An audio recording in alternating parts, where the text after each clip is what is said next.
So ahead of this year's midterms, pollsters have been asking voters which party they think should control Congress. And in poll after poll after poll, Democrats have come out with an advantage. You can see it right there, anywhere from 5 to 12 points. Voters saying they want to see Democrats in charge.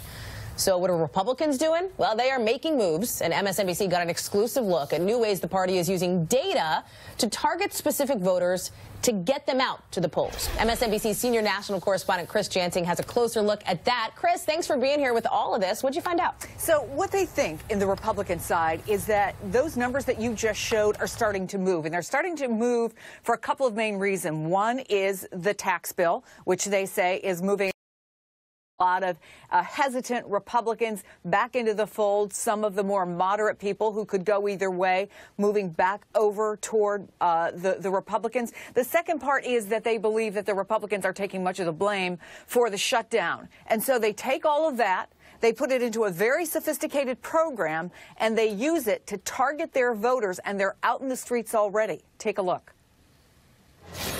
In the gambling capital of Las Vegas, Republicans say they're leaving nothing to chance. We're in the trenches, and we're making it happen.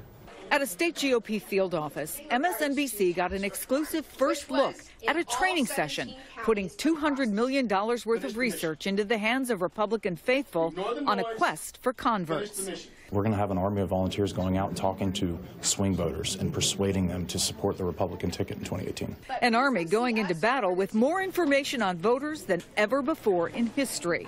What do you hope to accomplish today? Today, win hearts and minds. Their weapon of choice doesn't look very intimidating, smartphones, but one click of a pin dot on a map Very cool. reveals a stunningly detailed profile of the person likely to answer the door.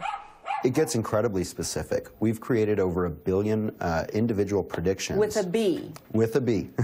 1 billion predictions. 1 billion. They wouldn't give us all the details of what's behind those pin dots, but As we can see, as events happen, who are the voters who are moving towards the Republican Party, who are the voters who are moving away, and what is causing them to shift. a level of sophistication that they claim even the vaunted Obama machine didn't have. Love the guy. Yeah, we do too. Best president ever.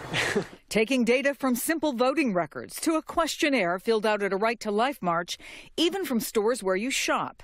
All crunched into a complex program, detailing not so much who you'll vote for, but why. Infrastructure that we're building today is not dependent on a candidate. It's not dependent on an organization. We really know in real time how voters are feeling towards particular issues. Issues may be the Republicans' best bet in 2018, given President Trump's historically low approval ratings. The House will come to order. Since 1962, the average loss in the House for a president's party when his approval rating is below 50%, 40 seats.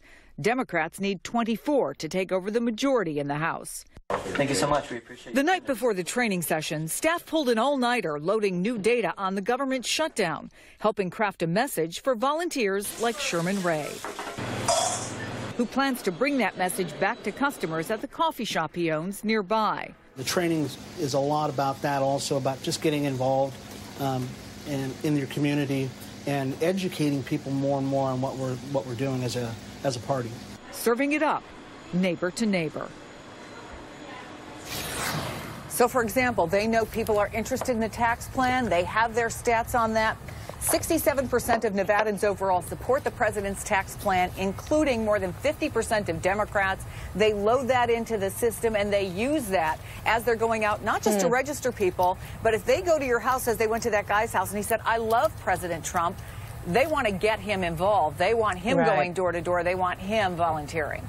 So that's Nevada, Chris, but what about the rest of the country? Same kind of thing for the Republican committee? So National Day of Action was Saturday. That's where we shot that. They had 106 of these going on in 22 different states. And they already did a test run of this, by the way. When they were trying to get support for the tax bill, they had those same people going out. Listen to these numbers. They went out in 18 states, knocked on 364,000 doors, and made more than 145,000 calls. Now, talk to Democrats and they'll say, on that Saturday while they're look on that weekend who was out marching for the Democrats. So the question for them becomes, does that kind of Democratic enthusiasm translate into something as sophisticated and as organized as what the RNC has. Different opinions on both sides, but it's a fascinating thing to watch. Sure is.